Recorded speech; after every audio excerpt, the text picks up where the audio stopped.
Presiden dan aparaturnya bersifat tidak netral, bahkan mendukung pasangan calon presiden tertentu. Apa yang dilakukan presiden seolah-olah mencoba menyuburkan spirit politik dinasti yang dibungkus oleh virus nepotisme sempit yang berpotensi mengancam tata nilai demokrasi ke depan. Pasal 300, pasal 301 dianggap telah dibacakan. Berdasarkan penafsiran sistematis dan penafsiran gramatikal terhadap hasil pasal tersebut, telah secara jelas diatur bahwa hak presiden dan wakil presiden untuk berkampanye digunakan pada saat pasangan calon presiden dan wakil presiden menjadi pasangan calon presiden dan wakil presiden dalam kontestasi pemilu. Hal ini tampak pada pasal 301 Undang-Undang Pemilu.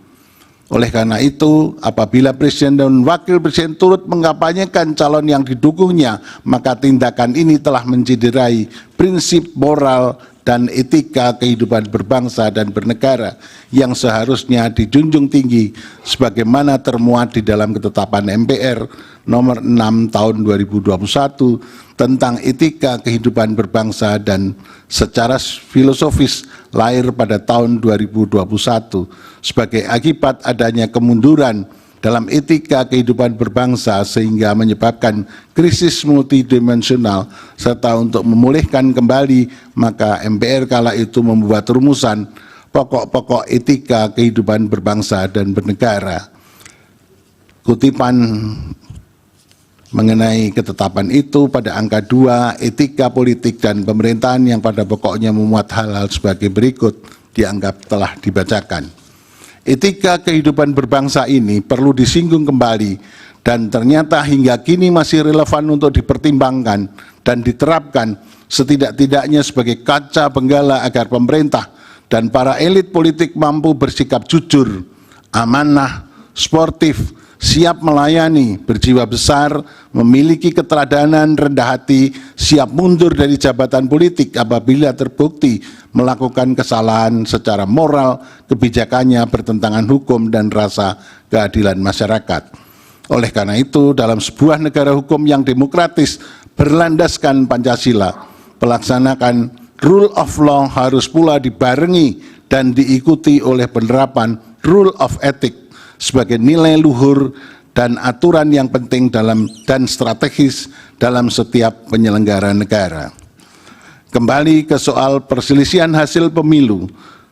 Sejak pemilu presiden dan wakil presiden tahun 2004, 2009, 2014, dan 2019 tak pernah ditemukan pemerintahan yang turut campur dan cawe-cawe dalam pemilihan presiden dan wakil presiden.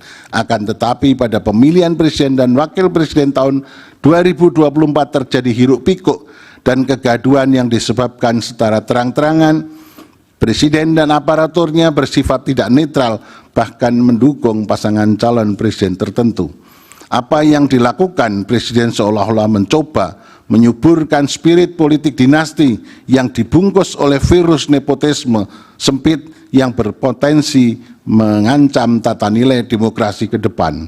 Oleh karena itu, dalam memeriksa, mengadili dan memutus perselisihan hasil pemilu presiden tahun 2024 ini, Mahkamah Konstitusi sepatutnya tak boleh hanya sekedar berhukum melalui pendekatan yang formal, legalistik, dogmatis, yang hanya menghasilkan rumusan hukum yang rigid, kaku, dan bersifat prosedural, melainkan perlu berhukum secara informal, non-legalistik, ekstensif, yang menghasilkan rumusan hukum yang progresif, solutif dan substantif, tak kalah melihat adanya pelanggaran terhadap asas pemilu yang langsung, umum, bebas dan rahasia, jujur dan adil sebagaimana ketentuan pasal 24E ayat 1 Undang-Undang Dasar 45 serta demi menegakkan prinsip keadilan pemilu.